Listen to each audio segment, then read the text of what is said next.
Hello, everyone, and welcome to another exciting installment of TED Excellence, the show in which I need to get a haircut and get a real job.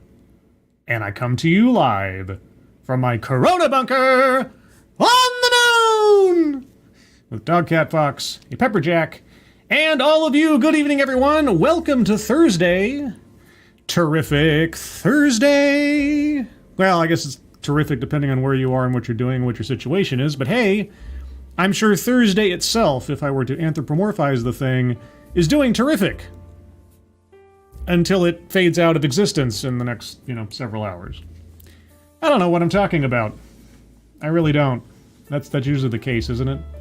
But regardless of what I'm talking about, who am I talking to? Why, that would be Sarah Chapman, hello. Jaeger Pony, hello. Kyle Mack, hello. Who else is here? Cephas Wolf, hello. Well, you guys were chatting up a storm before the show started. That's good to know. Let's see. JMK, hello. Keeverdam, hello. And then chat jumped because, of course, it did. Why not? Jaeger Pony, hello. Janie Melquist, hello. Zeke Weiss, hello. Jack Frost, 7548, hello. Lurking Gopher, hello. Bridget, hello. Pissed Off Shih Tzu, hello. Liesel 7, hello. Cynic, hello. Just Paul, hello. Emperor WR Costin, hello.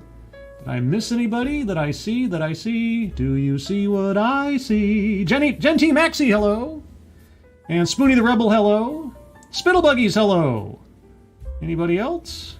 Well, if I missed you, I apologize. If you're lurking, hello. And if you're in the future, hello from the past. So here we are on this momentous Thursday. Historically speaking, for the record, today Queen Elizabeth II passed away.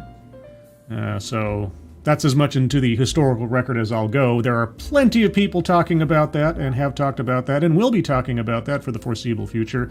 But that's not why we're here, even though I think our speaker is speaking from Britain or the UK or somewhere in between. And what is our speaker speaking about? Well, there's this phrase I've heard in the news in the last several months, the Great Resignation, a phenomena,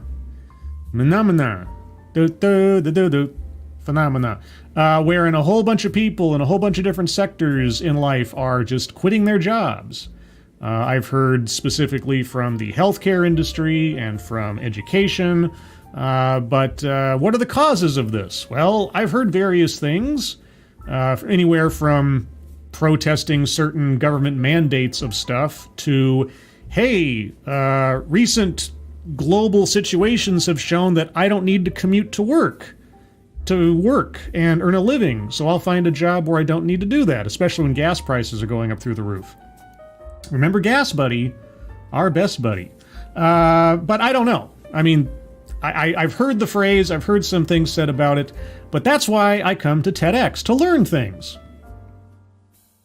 Yes, to learn things. I promise. So purportedly, our speaker is going to tell us, no wonder people are quitting. Business must do better. Okay, so business needs to do something to accommodate the people who are quitting. Now, this is not usually, or not the subject matter I usually look at in one of these shows. This might be completely bland and or informative. So I guess we'll find out. I hope so. But I have a feeling there might be some interesting theories put into this. I guess we'll find out. Ebony Williams, hello. Ostsand, hello. Keldrig, hello. Who else is here? Anybody else? Did I miss anybody? I probably did. If I missed you, it's because my aim is off. Evil One, hello. And Tony Giff, hello. Also, Keeverdam has thankfully provided the GoFundMe links if you'll find those. You will find those at the top of the chat box for our friend Shady Grin, Angry Illinoisian, and his kitten. If you have a couple of bucks to spare, their friends and family could certainly use your help if you have the ability to do so. Data Wasteland, hello. Chicago Mike, hello. And with that, let's get into it. This one clocks in at just over 12 minutes, so your standard TEDx length. I don't think I have anything else to do for intro, so with that, let's start. I'll start off with a few seconds for a sound test. You guys tell me if you can hear it, and then we will proceed. 6 years ago. 6 years ago. Okay, by the way, I did check this. The sound starts out a little quiet, but then apparently they found their volume controls about a couple minutes in, and then everything loudens up. I tried to boost everything as best as I could, so it might start off a little quiet. I'm going to turn down the music a little just to make sure I don't drown that out. So can you hear that okay? I guess is the question. If you can, good. I can hear it. Okay, well, I've turned down the music just to make sure. Once they pump up the volume, I might turn it back up. I messed up. 6 months ago, you messed up. Okay. Well, I can't wait to find out. Thank you, Keeverdam. Which bingo card again? Oh, apologies. I'm sorry. Completely slipped my mind. Bingo card B. B as in business. You can find the links to the bingo cards below. I'll give you a couple seconds for that. Yeah, sorry about that. I had a very busy work day today, again, as it seems to be every Thursday, and I got distracted, and I didn't put the poll out for the bingo card until late, and when I did, I couldn't come up with a gimmick for it, so I just said A, B, or C, and B won. You sunk my battleship, so there you go. Thank you, Keeverdam. All right, and Darren Root, hello. Big Dave 1066, hello. All right, so 6 months ago, you screwed up. I was a year into growing my own company when one of the most senior people at the business came to me in confidence and told me the majority of people wanted to quit. Oh. Wow, okay. What kind of business was this? I was devastated. Yes. I'd been so focused on driving the social impact of the business, which is and remains its mission. The social impact of the business. It is and remains its mission. I know I'm cynical and capitalist enough to say that the primary goal of a business is to profit. If you can have a positive social impact on the side, I guess that's something good, but I don't know what his business is. Okay. Today, that I'd forgotten about the social impact on our people. I've been so focused on success at any cost that I hadn't stopped to think about the true cost of that thinking. That sounded like a riddle from the Sphinx in Mystery Men, but okay. I'm gonna need some details, like what kind of business was it? What exactly was the complaints in general or in spirit of your employees? What were you doing wrong? What lessons have you learned? I mean, it's perfectly fine to admit a mistake, so long as you detail what the mistake was and what you've done or are doing to correct it. Maybe? So we made some changes pretty quickly. Such as? And we managed to improve our staff retention over the following months. In what way? And over the following 6 years to this day. He's wearing pirate shoes. Sorry, I don't usually comment on the clothing worn by the speakers unless it's somehow relevant to the conversation, but I just noticed he's wearing loosely or unlaced pirate dockers. Okay. We've not just worked at building staff retention. We've worked at building a company that truly embraces and helps and nurtures its people and leans into its responsibility, the responsibility that all businesses should be leaning into. Are you inviting your employees to bring their whole selves to work, or their authentic selves to work by any chance? We did this by asking ourselves a series of simple questions. Oh, a series of simple questions. I feel a list is coming on. Instead of encouraging people to quit big or allowing people to quit big, how can we build a community and a culture that helps people quit small? Wait, whoa. Okay, first off, quit big. Is quit big like you walk into the office and you tear off your shirt and you have written "I quit" on your chest while you're playing, the music from 2001 or something? If anybody knows what reference I'm effectively making there, you get a gold star for absolute early internet nerdery. Is that what quitting big is? Or quitting? So you want to teach your employees how to quit smart. You want to create a culture in your... Okay, I'm I'm decidedly confused. Let's go to the bingo card real quick just to review it, if for no other reason. Anecdote that probably never happened. Remember, this is bingo card B, everybody. B is in business. Anecdote that probably never happened. He hasn't given one yet with enough details for me to tell whether or not. Self-vilification or wretchedness? Not yet. Systemic institutional? Maybe he's alluded to systemic. I guess we'll see. Weightless example? Not yet. Word salad? Not yet. Leaves out vital context? If he doesn't get into more details about what went wrong at his company and the lessons learned in specific, I might circle that. Collectivize his own demographic? Not yet, per se. White supremacy, no. A list, possibly upcoming. Privilege, not yet. Sales pitch for product or service? Not yet, but I don't know. Will he advertise for his own company? Plays victim?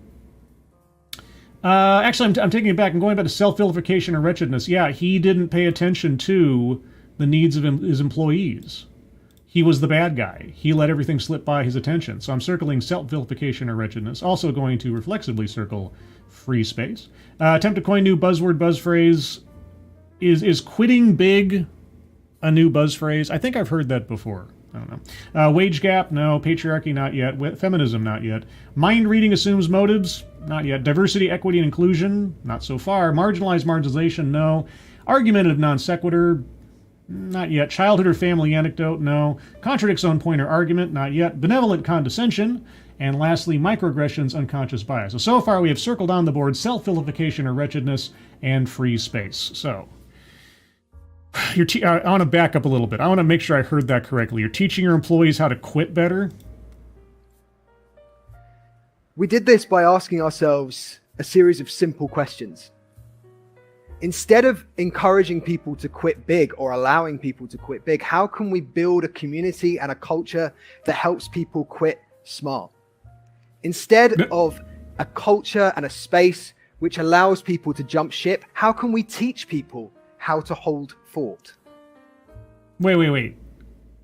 Hold fort, but you just said either quit big, but how to quit smart. Whether they're going to quit big or quit smart, they're still jumping ship. But what? Thank you, Keeverdam. Was the I quit occurrence a reference to the nostalgia critic? Keeverdam!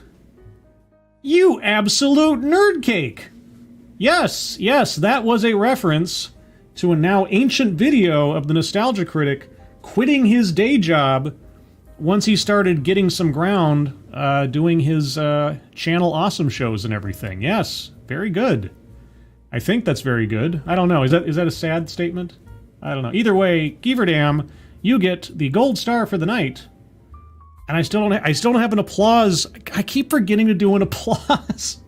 I need to get an applause sound for this show. Something. I don't have one. So in the absence of a applause sound, that'll have to stand in. That's the best I can do right now. But thank you, Keeverdam, and yes, you were correct. You were correct. All right, well, what were we talking about again? I've lost my train of thought. The thing is, if you quit big, it's the things that we usually see in business. It's where people are perhaps disgruntled, and perhaps they leave out the front door or sometimes the back door, and it puts a huge drain on time and money and resource and the emotions of the people around you. Are you talking about like quitting without giving 2 weeks notice? Is that it? Is that what quitting big is? I thought quitting big was like making a scene, okay. Now quitting smart is different. Yeah. Quitting smart. Well, okay, let me guess. Before we get there, quitting smart. You don't want to burn your bridges, right? Because if you're going to work in the same industry, you want a referral, you want networking, etc. You give your 2 weeks notice, you train your replacement, that kind of thing. That's my guess. It's for everyone. Employees and employers. How? Quitting smart creates a culture where people can change their jobs without leaving the company. Oh. Okay. That's not quitting.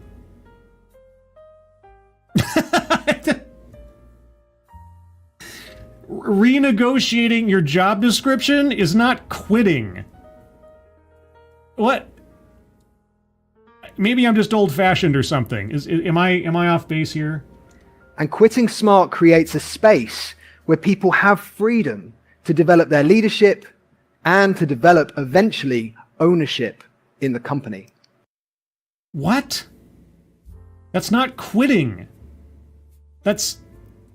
maybe you make a lateral move to a different department, or you know, again, renegotiate your job description or job duties or something. That's not quitting.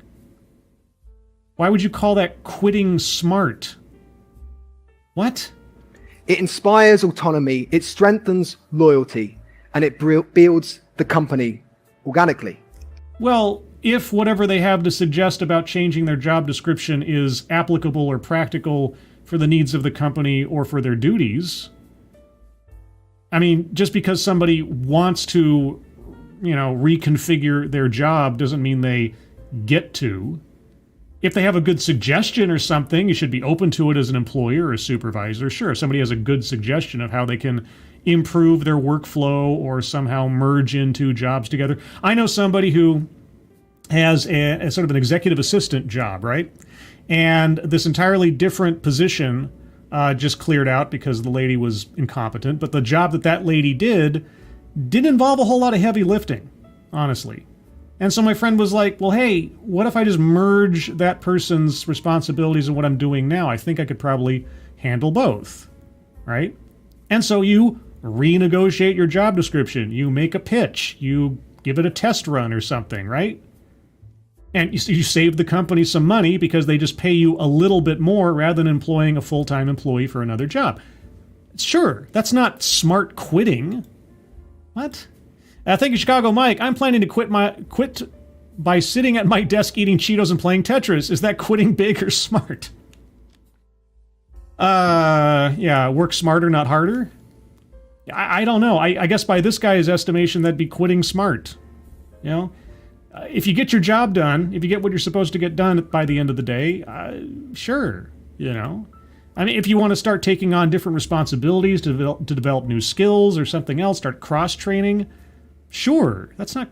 Okay, I'm not going to keep hung up on this quit smart thing too much, but he just doesn't make any sense. Now, in the world around us, yeah, The Guardian coined 2021 the year of the Great Resignation. Oh, The Guardian did that? Okay. With more people quitting than the last 20 years. Now, do you mean quitting as in leaving their job? Or do you mean quitting as in redefining their job description? Because you've already, like, made two different tiers of what quitting is. And when we look at the data, we can see that, yes, that is the case. Wait. Okay, let's look at the data real quick. Sorry, for those of you listening at home, there's a graph, a line graph on the screen right now. Okay, so we have 4 categories. Going to new jobs, going to inactivity, going to unemployment. Not quite sure what the difference between inactivity and unemployment is. All workers resigning jobs. Okay, so all workers resigning jobs from Q1 2019 to Q3 2021. It was going along kind of on a downward slope, and then there's this huge spike drop, if you can believe it, in the third quarter of 2020. I can't imagine what was going on at that point to cause such a sudden drop in jobs. Okay, and then it all started to pick up again and actually go above 2019. So wait, all workers resigning jobs. So resigning jobs went down in 2020 and then up again in... Yeah, so resignations went down in 2020. Okay. And then they went huge through the roof afterwards. And again, I'm guessing that's probably because people started understanding that A, they could work remotely and didn't need to be at their job anymore to commute. Or B, certain government restrictions and everything kind of made it difficult to continue working. Or fears of medical issues, depending on the business or the government or whatever. I don't know. Going to inactivity, going to unemployment. Going to new jobs. And those were completely in line with the number of resignations. So they were resigning and going to different jobs at the same rate the resignations were going. I think I see a pattern here. There was a spike in 2020 and 2021 with Yeah. a mass exodus of people resigning. But when we look at the data in more detail, we can start to see that those people weren't leaving the labor workforce entirely. Little to no occupational change actually happened. Yeah, they just moved to different companies. Okay. I'm trying to understand where he's going with this. People were just seeking employment, seeking jobs where Yeah. they were more compassionate to them. Wait, no. They were seeking jobs where they already possessed skills and experience that were applicable to the next job. What? As human beings. Now I can hear you asking, No. Sorry, I keep cutting him off. I need to let it just run. can start to see that those people weren't leaving the labor workforce entirely. Labor workforce. Little to no occupational change actually happened. People were just seeking employment, seeking jobs where they were more compassionate to them as human beings. Now I can hear you asking, why has this happened? No. What I'm asking is, how can you determine their motivations from this line graph? Because on the one hand, you're showing that people were resigning from jobs at the same rate that they were also moving on to other jobs. So they were just changing jobs. But then the second graph, it just shows that they were staying within their same industry effectively, if I'm reading this correctly. But now you've assigned it a motivation of compassion? What? Why is the resignation crisis upon us? And the answer is largely down to the pandemic, but not solely down to people having time and space to reconsider what's important to them. Okay. Well, I mean, it was on a bit of a downslope before the pandemic, but it wasn't just the biggest spike occurred right at the apex of all the fear, all the lockdowns, etc. of the pandemic. So now you're going to add on other things. Okay, are these other things also a result of the pandemic and the fear and the lockdowns and everything else? Are they just collateral of that? The generation in work now are facing wave after wave of setbacks because it's never been more harder to reach financial, physical, or emotional security in work or in life. And we have to think about the generation now in work is the generation that has faced these setbacks for the last 20 years. We've had the 2008 financial crisis. We've had austerity. We've had Brexit. We've had the referendum. We've had COVID. We've had the climate. The climate. Yeah. Okay. Well, truth be told, I do not live in the UK. I do not know all of the cultural impacts of everything he listed off. I'm just a dumb Yankee. But dumb Yankee speaking, yes, there have been a series of massive worldwide crises, financially, medically, let's say, but also then collaterally medically. Yes, the last 10, 15 years or so have been very chaotic. But the current generation aren't the only ones to have gone through that. It's just people. And they're no more or less victims of anything than fate than everybody else. The climate, really? And now we've got the rising cost of living. The rising cost of living, yeah. Whose fault is that? But that's been going on for years. When I first moved into this apartment, I was paying $650 a month.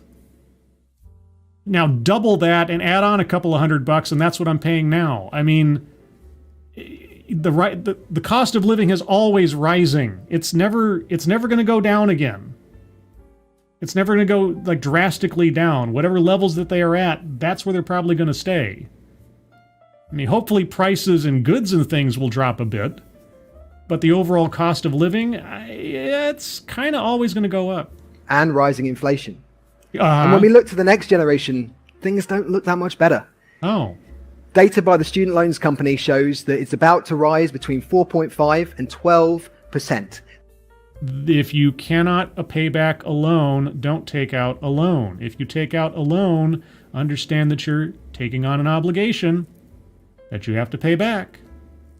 Unless you're in America, apparently, and just don't have to now, or to some great extent don't have to. That means that if you leave university today with £50,000 in student loans debt, you can expect to pay between £4,500 and £6,000 a year just in interest. Well, did you sign the loan agreement? Did you do the math ahead of time? Did you agree to the terms on the interest? If the answer is yes, then yes. This is stinging young people's wallets as they emerge into the labor workforce, as they start to try and get a job. Then don't take out a loan. If you can't afford it, don't buy it.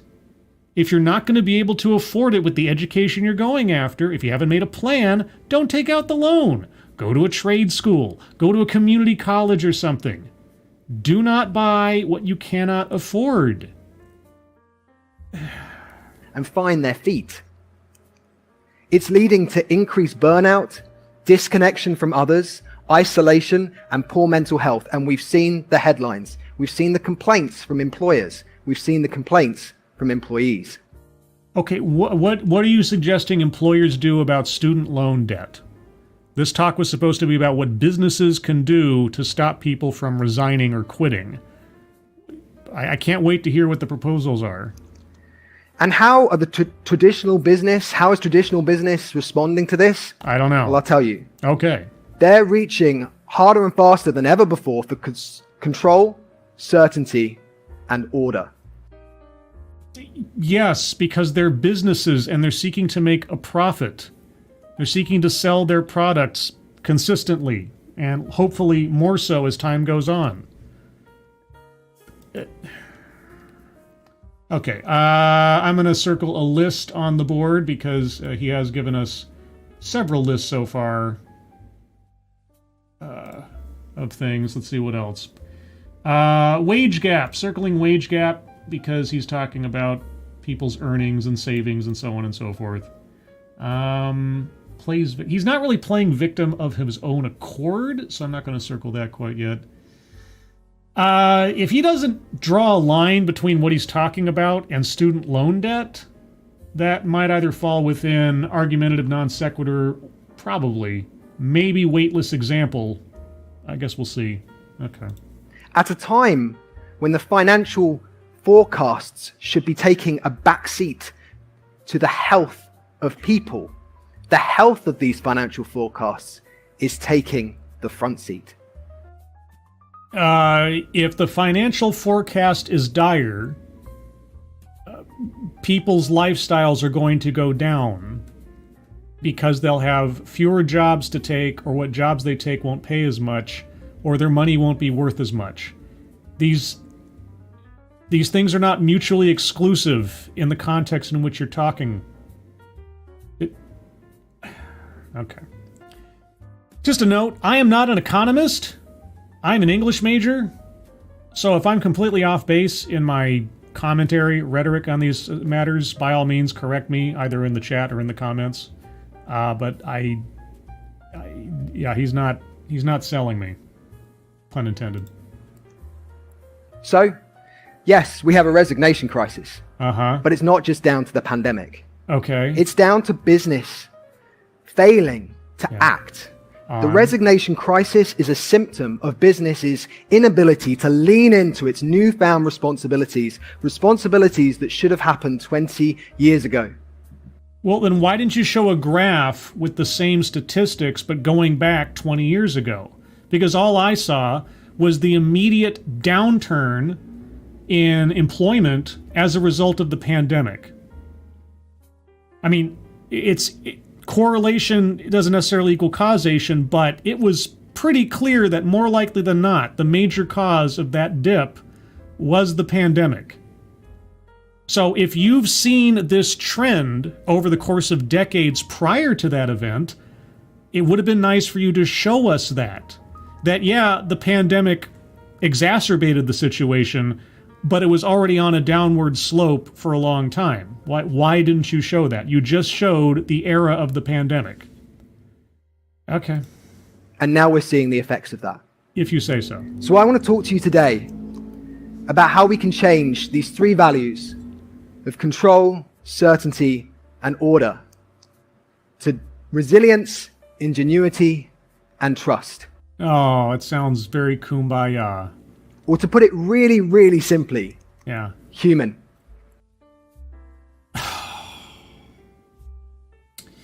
Circling benevolent condescension. I don't think I'm too off base on that one. We have to be more human, guys. We have to be more human. It's not that as soon as order started to be restored after the worst of the pandemic was going on that things started to change back. Graphs he showed us. No. What we need to do is become more human. Because right now, everybody, especially those in business, aren't human. Now, if he's talking about businesses as entities, he's correct. They're not human. They are, I believe, if you were to psychologically analyze most businesses, psychopaths with one goal, and that's profit. But, you know, there's a documentary on that called The Corporation. Go watch that. It's interesting. How do we build human companies? With people as the building blocks. Because at human companies, people don't quit big. What? They quit smart. No. Really? Really? Okay. You got any proof of this? Okay. Tell me, show me the difference between an order and control company and a human company. What are these two things? How do they differ? Show me one, show me the other, compare, contrast. So there are 4 lessons that I've learned from growing my own company. Okay. And also working now alongside founders and other businesses. I would love to see your profit margins over the last however many months or a year or two since you made this revelation. But if I hadn't already circled a list, I'd be circling a list. That can encourage people Okay. to quit smart. You mean renegotiate their job description, transfer within the company. You know what? I'm going to circle buzzword buzz phrase because I don't, at least in the way that he's using it, I haven't heard the phrase quit smart before. So I'm circling buzzword buzz phrase. The first is democracy. Oh, okay. You want to make a democratic company? Okay, how many cooks in the kitchen do you require? Because ultimately, someone's going to have to make the call. Now, we live in a democracy. You'd think it'd be well, okay, I don't know how it works exactly in Britain, but I don't think you live in a democracy. I think you live in a parliamentary, what's it or other? But anyway. easily emulated in the workplace. But actually, that's not the case.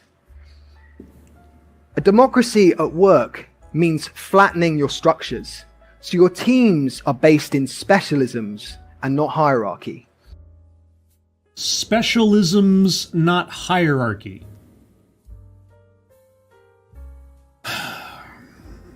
Okay, well, if everybody in the team has equal footing on decision-making power, how will anything get done? You're based in mentorship, not managers. Now, that may seem ultralistic. It might seem dream world. No, there's no seem about it. It is. If there's a mentorship, that means someone knows what someone else does not. Therefore, hierarchy. But in reality, it just means that everyone's voice within the organization can be heard. Yeah, okay, can be heard. And those in traditional decision-making positions aren't only making decisions for themselves, they're making decisions that's informed and consented by everyone. You will get nothing done. If everyone has to agree on a decision, you're never going to get anything done. Because more likely than not, there's going to be somebody who doesn't agree. And especially if the idea is popular, but stupid. Because that does happen, if you can believe it. This is starting to sound like the Agents of Change TEDx I did, about a year ago now, 2 years ago now almost. Where everyone's a leader. If everyone's a leader, then nothing will get done. Formed and consented by everyone. It also means that people's life experience, not just work experience, becomes so much more important. What if my life experience is irrelevant to the problem at hand? You know? I mean, what if my quote-unquote life experience has absolutely nothing to do with my work? Like, how are my years of doing tabletop role-playing at all relevant to doing data processing? I'm sure I could find some sort of weird existential connection between the two if I tried really hard, but in a functional sense, they have nothing to do with one another. So if I'm an equal cook in the kitchen at your company, and my, specialism is data processing, and I decide to bring up that really cool game of Werewolf the Apocalypse I played about 15 years ago, where I rolled all 10s out of a handful of 7 dice to throw a guy off a bridge, do you have to shut me up because it's not relevant, or do I get to tell my story and be heard in a context where it's not important? I would love to see that scenario. The next is responsibility. And we hear a lot of businesses talking about responsibility. What does it actually mean? Well, no business sits within a safety bubble all by itself. Businesses, just like us, sit in a wider society, and that society has problems and privileges. Privilege on the board, circling privilege. All right. I should probably circle word salad at some point, but I think I'll keep going here. And a business can be inflicted by those problems and privileges, or it can inflict upon them. And we've seen great examples of businesses during the pandemic really realizing their voice, really realizing their vision and values, and how that can be tied into their culture as a business. Why don't you give us some examples from your own company? I mean, this list is fine. I need an active example. I don't know why I always have to ask for this in these talks, especially from someone who is using his own business experience as apparently the foundation for this presentation. So, your company was doing X before you had this revelation, and so now you are doing Y. Can you give us one of those? I would be pleased as punch if you could just give us one of those. And we've seen examples of businesses that just haven't done that. Do you have an example of business that has? Can you show us the before and the after? The third lesson. Now, of course not. Why would I even ask for such a... Is transparency. Oh, okay.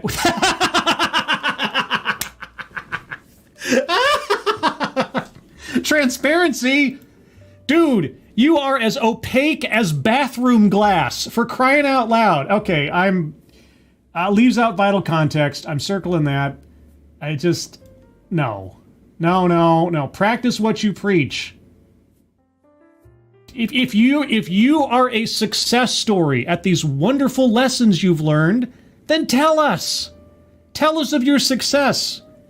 Hell, not even in an insulting or sort of denigrating context, I'd be happy to circle a sales pitch for product or service if you described your company to us and actually showed how your company changed as a result of these revelations. I'd be just so happy to finally have somebody tell me what it is that they're talking about. Good gravy, dude. And this isn't just honesty across the board. This is transparency, namely with money and budgets. In the companies that I've worked within and led, the budgets aren't just something which is hidden away behind the scenes. The team understand not just the top level or the bottom level numbers. They know all the numbers in between. They know how much the roof is costing and the walls are costing at a time where office space and the value and meaning of office space post-pandemic takes on a whole new meaning.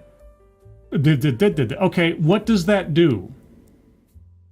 I mean, the employees on the ground knowing the cost of the rent, okay, how does that improve things? I mean, being transparent about those things, okay, fine. What is the net positive effect that has on the employees, on the culture, etc.? Is it just, is that how you engender trust? Is that where this is going? I mean, I'm sort of maybe jumping ahead, I don't know, but at this point, I don't really expect that he's going to explain anything. They also are able to engage in salary transparency. So at my own agency, we've introduced a salary transparency policy, which... Oh, you've done so. An example. Oh my God, a salary transparency policy. Okay, great.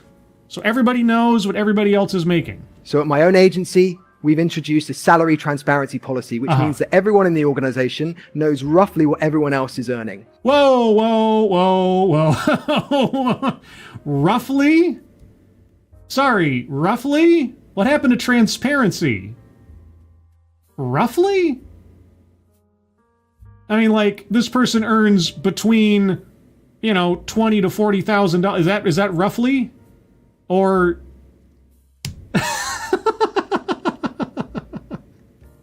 Terrifying. I was absolutely terrified when we introduced this, because I come from a generation where we weren't even allowed to discuss our salaries. It was in our contract. In my first job, it was written in the contract. You cannot discuss your salary. And what was the logic behind that policy? Okay. Now, I can't make... I could make a guess, but I'm not going to for the sake of this. You can imagine... Those of you at home can imagine certain scenarios. Maybe you even know them yourselves. But what was the logic behind that policy? Okay.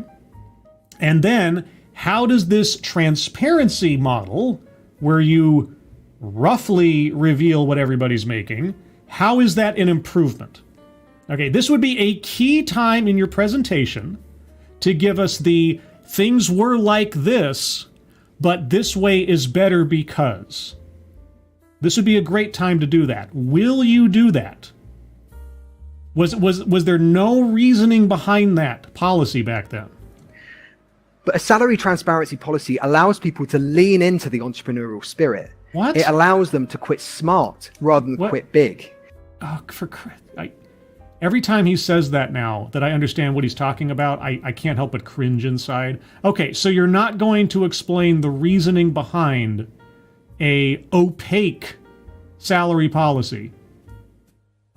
There were no pros and cons you could list off, one or the other. Okay. And it allows them to have discussions once a year with their mentor to put forward a proposal of what they feel their value is worth within the set parameters of their specialism and where they would like to go within the organization. You mean a yearly review? Oh my God, what a fucking revelation! Wow, I'd never heard of such a thing. Can you imagine once a year discussing with your mentor, superior, supervisor, how your job is going and have a performance review? Oh, and discuss, like, what could you do better? What could be done? This, that. Oh my gosh. Are you kidding me? Okay, I already circled benevolent condescension, but it's really something to feel like I'm having my intelligence insulted in real time. Thank you, Keldrig. How rough is rough? Yeah, roughly. It's like, between here and the moon is, roughly, anywhere from, 20 to 50 million miles, something like that. It's a rough estimate. Something like that. Maybe, something. I don't know. I think. I'm not a science guy. Could be less. Could be more. I don't know. Roughly. It's roughly further than from here to the corner store. All right? It's not often that we hear scribes swear. Yeah, I try to keep the swearing down because on the off chance that I ever monetize these, it's more like a practice thing. For TED Excellence, it doesn't really matter because I don't monetize these because ultimately probably TEDx is going to claim it or whatever. But, yeah, I try to practice not swearing too much, because for those rare occasions where I do decide to monetize something, the fewer swear words you have, the better chance you have of actually having a monetized video. But in this case, I'll make an exception, because you've got to be kidding me. You're talking about that like it's some great new idea. Oh, can you imagine? Like, oh yeah, quitting smart means we can talk with our employers once a year about what our job is doing, and we can do that. No. Do I have anything on the card about, idiocy in a specific sense? No? Okay, well. Actually, you know what? I'm going to circle weightless example, because that little innovation he just gave us is meaningless. Absolutely meaningless. And he's talking about it like it's some new thing. No.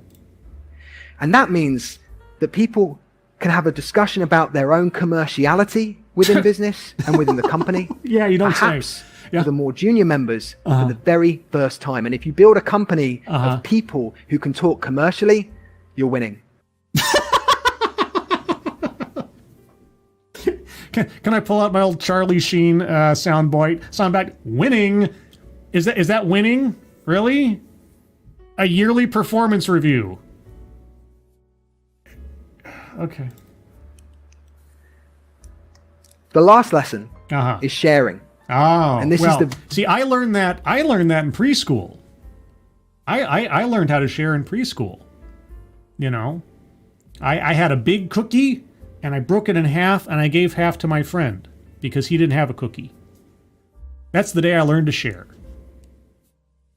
So, okay, tell me more about preschool level lessons. Very simple idea that if someone else in the organization wants to do the job you're currently doing, you give them all the tools and training and resources needed to do that. You don't rust onto responsibility as is seen and traditionally rewarded in traditional business. Oh, you mean cross-training? You mean cross-training, right? Not a yearly discussion about, you mean a performance review. Somebody wants to learn my job or get the skills necessary to do my job or to work within my department. You mean cross-training? Are you kidding me right now? Dude, did you just get out of college? Did you just emerge from your parents' house or something? You've been running businesses and things? Good gravy. You allow them the space to develop. Oh, I allow them. Oh, okay. And then you step back. Oh. And you begin mentoring a group of people. And that becomes your team. That becomes your department.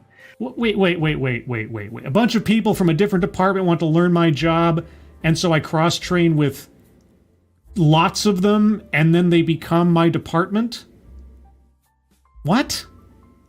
What if my job is a very singular thing? Like, my first real job out of college, actually it was after a transfer within the company. But anyway, the job that I had was a bottleneck position. Like, there was only need for one person to be doing this job. It was a one-man job. It was an important job, but the workload was almost precisely what it was for a single person, at least a single productive individual such as myself. Okay? And without going into too much detail, I was kind of my own department, the way that it worked out. It was very odd. It was a very odd situation.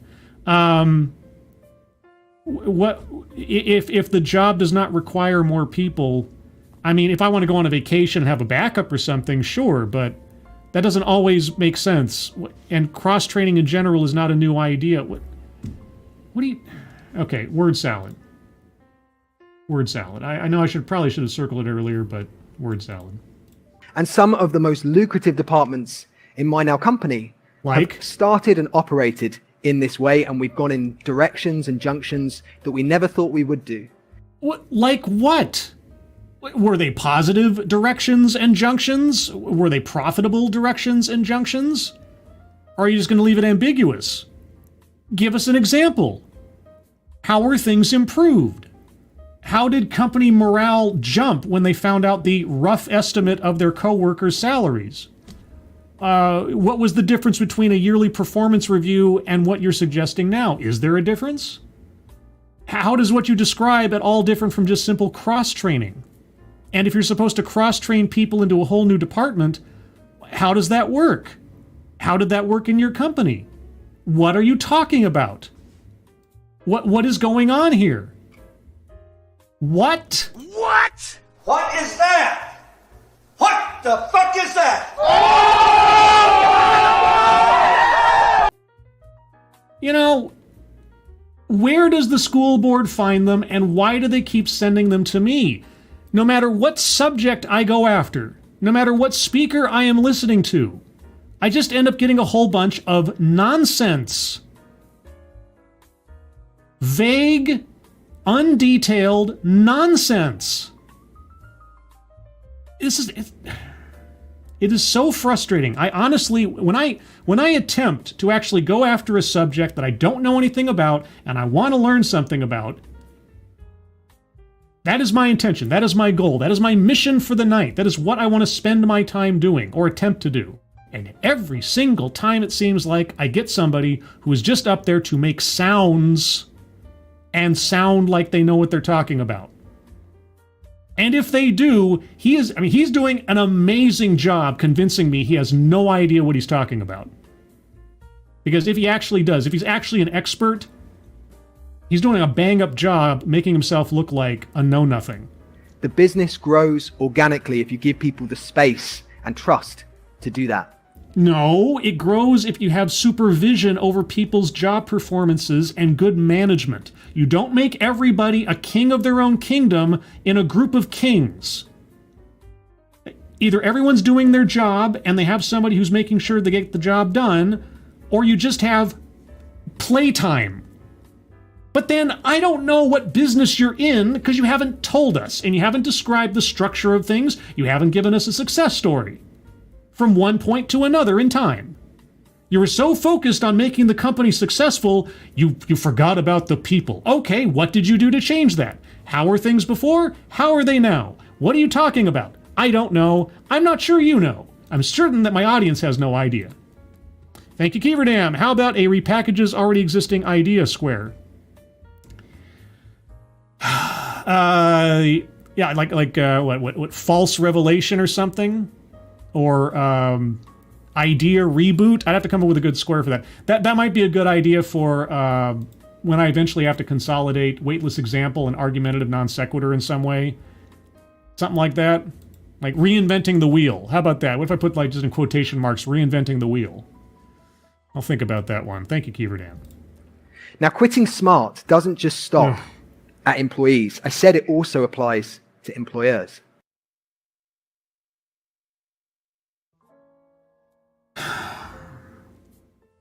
Okay, how does an employer quit smart?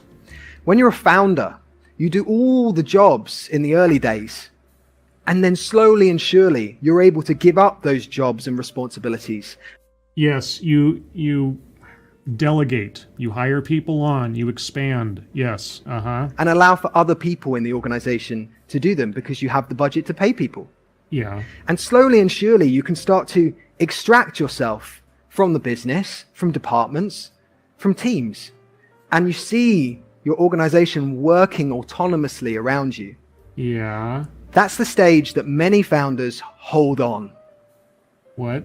What I encourage founders to do is to quit smart, is to step back and don't lead through fear. What? Because there's always something better or bigger, and there's always growth. Lead through fear? What?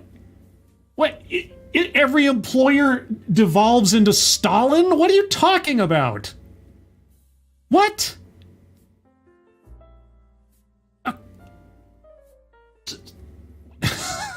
Jesus.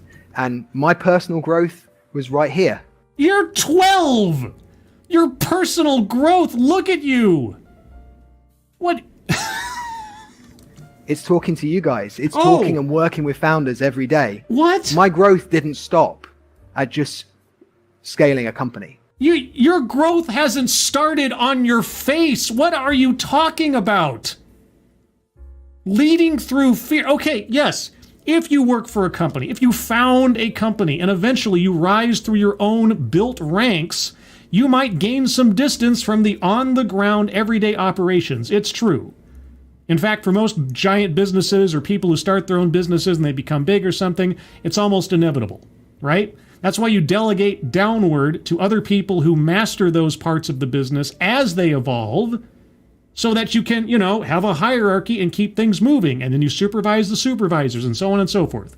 If you're suggesting that employers keep in touch with their roots and spend a couple weeks every year in this department or that department, or go do the job again to keep in touch with what's going on, do undercover boss stuff, okay, fine, sure, that's what do you mean leading through fear? Where did that come from? So quitting smart applies to everyone. What? No. If I'm an employee, quitting smart means renegotiating my job description.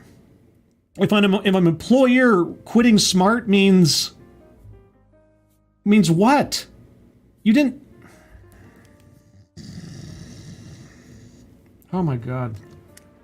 So, how do we beat the resignation crisis? I don't know. We stop permitting cultures that allow for people to quit big. What? And we build teams and communities that allow for people to quit smart.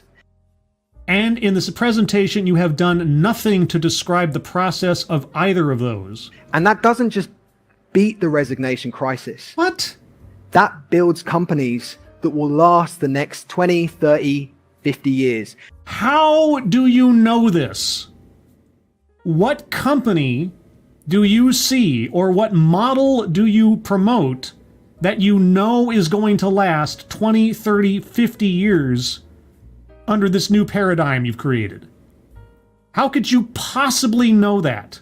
And the countless setbacks that our generation in work will face over those coming years, undoubtedly. What? Because How? as we make space for others, we always end up making space for ourselves. Because what we do for a living should always endeavor to help the way others live. Oh, and if you do not master your fear, then fear will become your master. That's what you're going to say, right? Not necessarily. Thank you so much. Jesus. Oh, I swear, and I swear by the TEDx that I just watched, I'm insane, for better or worse, till death do us part. I hate this with every piece of my heart, and I swear. Okay.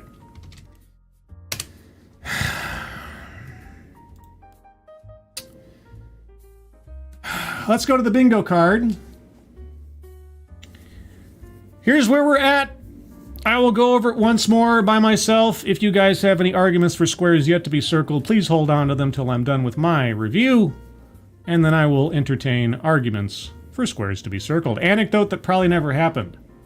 I wish he'd given us an anecdote. Something that happened in his own company, some specificity of something. But I don't know. Did he ever give us one? Anything that I could actually call an anecdote? I don't know. Systemic institutional. Yes, the institutional way of business. Businesses need to do this, do that.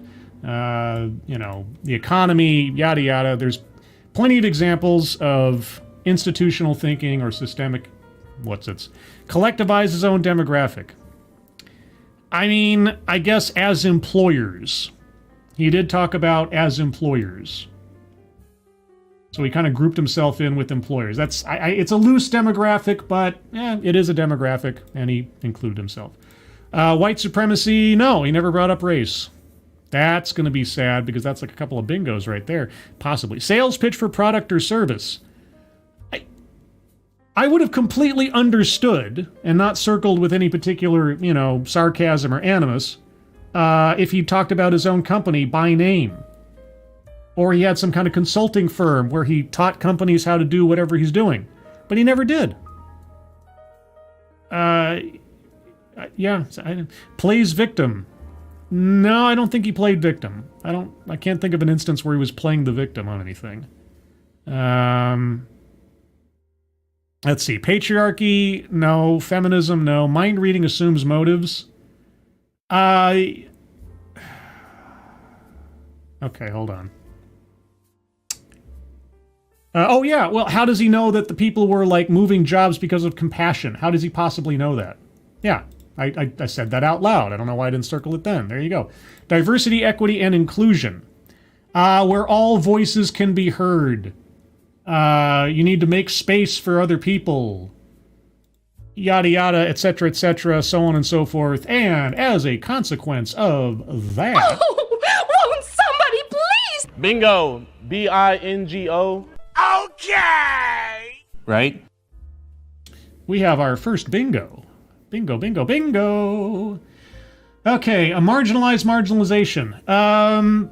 If he had gone deeper on the whole voices need to be heard and said something like voices that aren't often heard or something, then maybe. But I don't think so. So I'm going to leave that there. If you guys have an argument elsewise, let me know. Argumentative non sequitur. Student loans. Student loans. What did that have to do with anything? Nothing. Childhood or family anecdote. He never mentioned his childhood or his family. So no. Contradicts own point or argument. I mean, what was his point?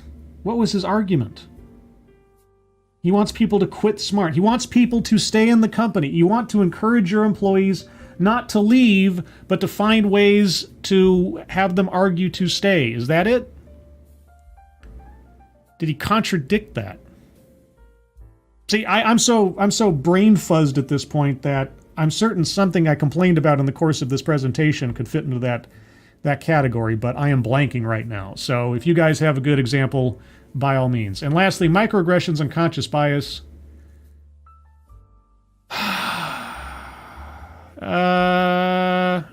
If I were to stretch, and it'd be a big stretch, I could say his categorizing businesses as only being in control, this, that, and the other, was his unconscious bias, but that might be too much.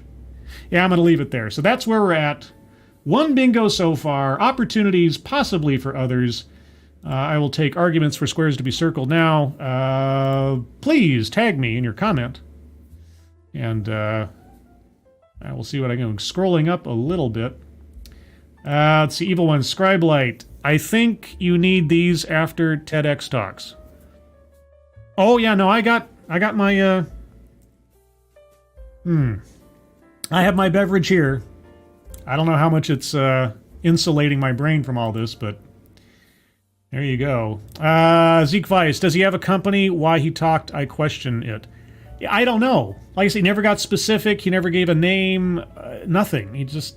I mean, and I'm not particularly interested in looking him up to find out, but I mean, I guess I'd be sort of sidewise curious. Let's see. Anything's that. Lexi Mad, stop, I hate that one. What, the I Swear song? You don't... That... Well, I wasn't singing that song. I was doing like a really bad Weird Al kind of thing about it, you know? So, in a way, Lexi, I was denigrating the song that you hate. So, therefore, you have no complaint. Your complaint is invalid. Let's see. Zeke Weiss, isn't the point of quitting is leaving the job and company, but if he means transfer or negotiating, doesn't that contradict the whole message? Zeke, you got me. You got it right there. You got it right there. Right in front of my eyes, and you got it. Thank you, Zeke. You're correct. Yes, that is an inherent contradiction. Talking about quitting, but he's not talking about quitting. Good job. Good job. Sarah Chapman says, I met Weird Al. You did? How did you survive the experience? The trailer for his movie shows what an evil monster Weird Al is. Have you seen the trailer for the Weird Al movie? You see, I thought a perfect way to do a Weird Al movie, this is my thought, you take a shot-for-shot remake of Goodfellas, let's say, just because it's so iconic. but you change all of the dialogue. I mean, if you want to do a Weird Al movie, setting aside UHF, which is a classic unto itself, but if you're going to do a movie in the spirit of Weird Al, that, to me, would have made a heck of a lot more sense and been hilarious. Jenna P! Jenna P! It's Jenna P! Hey, Jenna! Long time no hear. Hope things are well. You should DM me. Slide, as they say, into my DMs, as you had been for years prior to this. We should catch up. What's going on? Hope you're doing good. It was amazing meeting Weird Al. Well, sometimes meeting your heroes is a good thing. No arguments for any squares to be circled, guys? Doesn't matter, it's the tune. Hey, guy, you're mean. Look, I know you're upset because your queen died, but still, you don't have to take it out on me. Jeez. Tyrannus, Alexandria's Invicta Soul, no, have Weird Al play all the roles.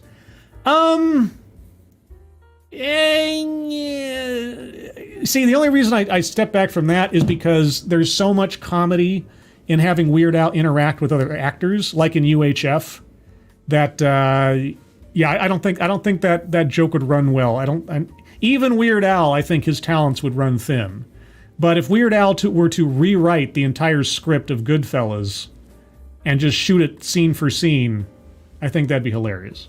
Or pick whatever classic movie you can think of that is just recognizable on its face, and just have Weird Al create entirely new scenes and conversations with the same outfits, the same sets, the whole 9 yards. I think that'd be great. He autographed a Nirvana poster I stole. That's perfect. That is perfect. That's great. Yeah, smells like Teen Spirit. I guess there's no arguments for squares to be circled. Is that it? So anecdote, we didn't hear any. White supremacy, he never brought up race. Sales pitch, no. Plays victim, no. Patriarchy, feminism, no. Marginalizing it. I could see someone making an argument about microaggressions and conscious bias, but even if so, that wouldn't get a bingo. So I think we're done. Aside from the WTF, which I did circle, obviously, as you see. So I think that's it. One bingo and potentials for others. Lots of squares circled, but I think that's where we're at. And again, I come out frustrated. I am intellectually and educationally frustrated. I thought I'd actually learn something out of this. All I learned is that I just have the Midas touch for selecting TEDx's. Even when I'm intentionally looking for something educational, I get bupkis because TEDx, I guess. So with that, everyone, I'm going to start winding things down. First and foremost, though, something that I always mean to do, but I always forget to do, I want to give a shout out to another YouTube channel. This is one I came across just today, and I was very impressed. It's a relatively new, in relative terms, true crime channel. So look up on YouTube, The Little Shop of Crime. Not The Little Shop of Horrors, The Little Shop of Crime. His latest video is a case that is so frustrating to listen to and terrifying in its details, and he delivers it so well and so completely. I was quite impressed. And so I'd like to recommend you go check out Little Shop of Crime. And if you happen to subscribe to his channel, leave a comment saying Scribe sent you, because you never know. Maybe I can get him on an interview or something sometime. I've been trying to do that for a little while, trying to, network with some true crime guys so I can get that true crime show off the ground that I've been trying to do.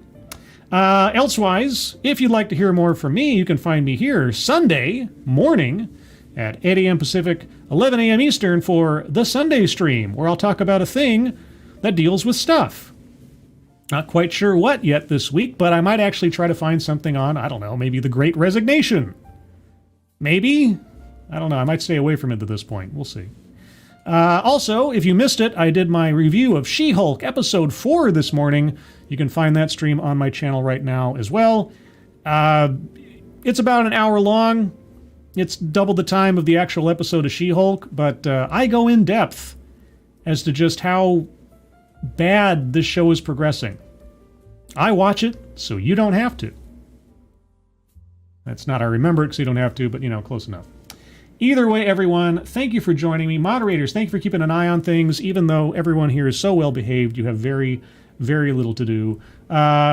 Those of you that donated either to myself or to the GoFundMe's pinned to the top of the chat box, thank you. Thank you so much for your generosity. I really do appreciate it. Everyone, again, thank you for joining me. I hope you all have a good rest of your Thursday. I hope you have a good rest of your week. I hope you have a good, fun, safe weekend ahead of you, and I hope you are all safe and well. And if you are not well, please get well soon, and I will see you on the next one. Take care. Bye-bye.